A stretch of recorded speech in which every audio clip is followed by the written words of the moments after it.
चिकित्सा वो स्वदेशी है, क्योंकि सबसे पहले आयुर्वेद से ये निकली, लेकिन बीच में क्या हुआ, इस पर भारत में काम नहीं हुआ तो ये परदेश चली गई, फिर वहां से ये वापस आई तो नाम बदल हो गया उसका। औषधि सभी आयुर्वेद की है, इसमें जितनी भी औषध है सब आयुर्वेद की है। यूनानी बिल्कुल अलग चिकित्सा पद्धति है, वो यूनान माने यूरोप के देशों से निकली है, उसका कुछ कुछ मेल जोल जो है ना आयुर्वेद से है, पूरा नहीं है। जैसे हम वात पित्त कफ की बात करते हैं, उनके यहाँ सोरा सिफिलिस इस तरह के हैं, तो उनकी थोड़ी अलग है पद्धति। होम्योपैथी आयुर्वेदी है, आयुर्वेद का ही एक हिस्सा है, जर्मनी से आया। नहीं, अल्कोहल तो भारत की बहुत सारी आयुर्वेद की औषधियों में है, सभी लगभग आयुर्वेद की औषधि, जितने भी आसव बनते हैं ना, आसव द्राक्षासव है, ये आसव सभी अल्कोहल है। तो अल्कोहल होने से विदेशी होना नहीं है। इसमें हुआ ये कि पहले ये भारत में निकली 3-3,500 साल पहले, थोड़ा इसका काम हुआ, प्रचार भी हुआ, फिर बीच में क्या हुआ कि हमारे लोगों ने उस पर ध्यान कम दिया, इसलिए कि शायद इसकी ज्यादा जरूरत नहीं पड़े, तो धीरे धीरे जिस पर ध्यान कम दो ना खत्म होने लगता है। तो 100-200 साल ध्यान नहीं दिया तो खत्म सा हो गया। फिर मध्यकाल में आयुर्वेद जब यहाँ से बाहर गया, पुर्तगाली यहाँ से ले गए सबसे पहले, फिर पुर्तगालियों से स्पेनिश लोगों ने सीखा, स्पेनिश लोगों से जर्मन लोगों ने सीखा, तो जर्मनी वालों के हाथ में कुछ आयुर्वेद की पुराने ग्रंथ आए जिसमें सूक्ष्म चिकित्सा है। सूक्ष्म चिकित्सा माने औषध को सूक्ष्मतम रूप में देना, तो उसका प्रभाव ज्यादा है। ये एक सिद्धांत है आयुर्वेद का।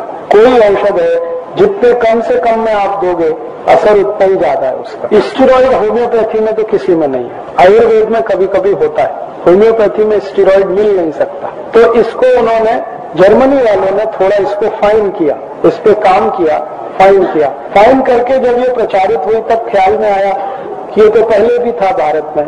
उन्होंने फिर क्या किया, औषधियों के नाम सब जर्मन के हिसाब से रख दिया, जर्मन, फ्रेंच और उन भाषाओं से।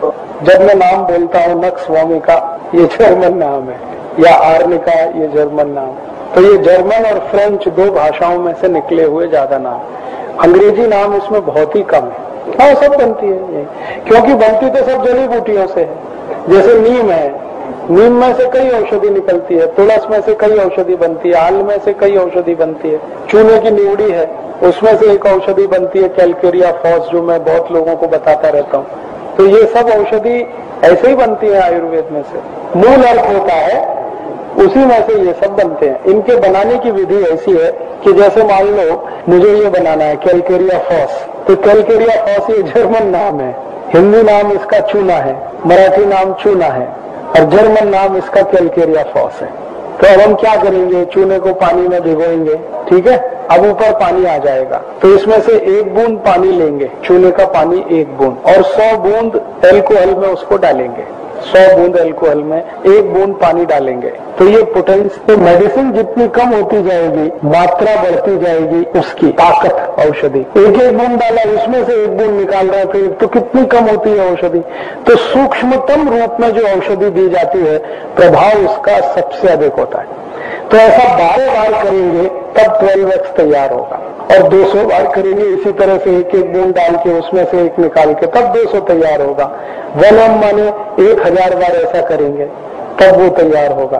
तो आप सोचो कि सबसे अंतिम पोटेंसी होती है CM, वो लाखों बूंद में से 1 निकलती है, लेकिन काम इतना तेज करती है कि कोई कल्पना नहीं कर सकता। मेरा एक्सीडेंट हुआ था करीब 1-1.5 साल हो गया या 2 साल हो गया। एक हमारी बड़ी गाड़ी है, आजादी बचाओ आंदोलन की बस है, पूरी स्पेशल डिजाइन, वो पलट गया था पूरा, तो बिल्कुल उल्टा हो गया था, तब बहुत चोट आई थी। तो उस समय मैंने आर्निका, इसकी सबसे ऊंची पोटेंसी CM लिया, आर्निका।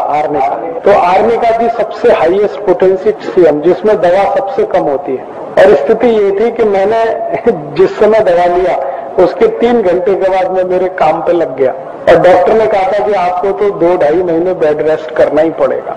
क्योंकि इंजरी है, लिगामेंट इंजरी है, अंदर की इंजरी है, ये ठीक होने में। मैंने कहा तुम डॉक्टर तुम्हारी रखो, मुझे बस इतना बता दो कि कहाँ कहाँ इंजरी है। तो हमारा दोस्त ही है वो डॉक्टर ऑर्थोपेडिक सर्जन, उसने कहा इतनी इतनी है। तो मैंने कैलकुलेशन कर लिया, सीएम पोटेंसी का 1 डोज लिया बस। 3 घंटे के बाद में व्याख्यान दे रहा था और लोग हैरान हो गए कि इनको तो कल एक्सीडेंट हुआ था, इनको तो बिस्तर पे होना चाहिए, और मैं व्याख्यान दे रहा था। तो इतनी ताकत है होम्योपैथी की दवाओं में। एलोपैथी वाले कम से कम 2.5 महीने बेड रेस्ट कराते हैं और प्लास्टर बांध देते हैं और वो सब कर देते हैं। मैंने प्लास्टर नहीं बांधने दिया, क्रैक है फिर भी ठीक करता है। बस इतना ही है कि उसको पट्टी बांध के बराबर कर लेना, प्लास्टर चढ़ाने की जरूरत नहीं है, वो हड्डी को दवा जोड़ देती है। तो ये आयुर्वेद का एक सिद्धांत है, दवा को सूक्ष्मतम रूप में लेना तो सबसे ज्यादा प्रभावी है। ये आयुर्वेद का सिद्धांत है। ये जर्मनी वालों ने ले लिया, उस पर काम किया, फिर अपना सिक्का लगा के दुनिया में फैलाया। और हम ऐसे मूर्ख लोग हैं जो अपनी बात को कभी दूसरे के सामने सिद्ध नहीं करते। नहीं, उस समय तक उनके यहाँ इतना रिसर्च नहीं हुआ था, ये तो अभी हुआ है। ये पैदाइशी अपंग है, उन पे तो काम होता है, लेकिन हिरोशिमा नागासाकी से जो अपंग हुए एटॉमिक रेडिएशन से, उनके लिए औषध नहीं है, दुनिया में नहीं है।